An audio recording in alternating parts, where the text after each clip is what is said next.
ఊరిస్తున్న cabinet berth వాళ్లకు మంత్రి పదవి ఇస్తారా? నామినేటెడ్ పోస్టా? గందరగోళంలో రాజగోపాల్ రెడ్డి, మల్రెడ్డి రంగారెడ్డి, బాలు నాయక్.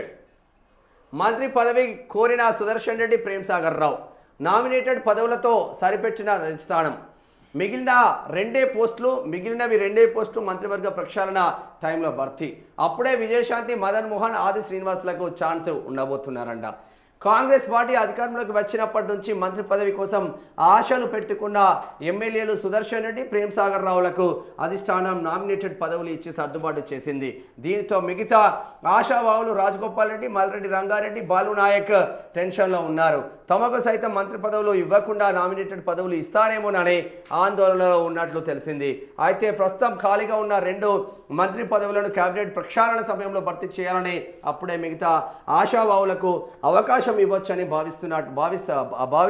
అధిష్టానం భావిస్తున్నట్లు పార్టీ వర్గాల్లో టాక్ నడుస్తుంది. అందరికీ మంత్రి పదవులు కష్టం.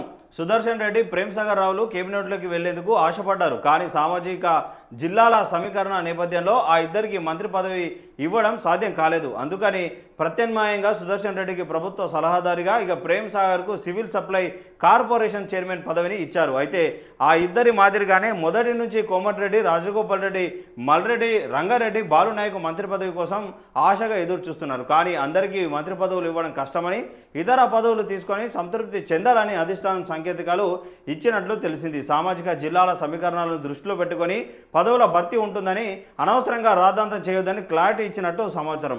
నా దారి నేను చూసుకుంటా. కాంగ్రెస్ అధిష్టానం తనకు ఇచ్చిన హామీ మేరకు మంత్రి పదవి ఇవ్వాలని రాజగోపాల్ రెడ్డి నా దారి నేను చూసుకుంటా అంటున్నారు రాజగోపాల్ రెడ్డి. మరి రాజగోపాల్ రెడ్డి ఉమ్మడి నల్గొండ జిల్లా బిడ్డ, మునుగోడు నియోజకవర్గం. బాలు నాయక్ ఉమ్మడి నల్గొండ జిల్లా, దేవరకొండ నియోజకవర్గం.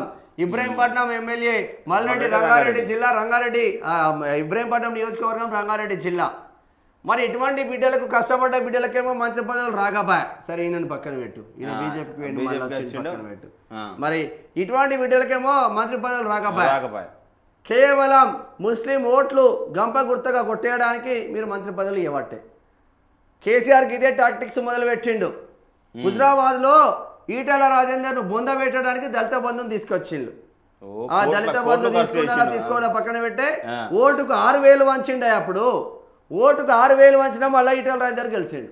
దేశం మొత్తం దాని వైపే ఇచ్చింది. ఈటల రాజేందర్ కోసం అనేక మంది కష్టపడ్డారు బిడ్డలు.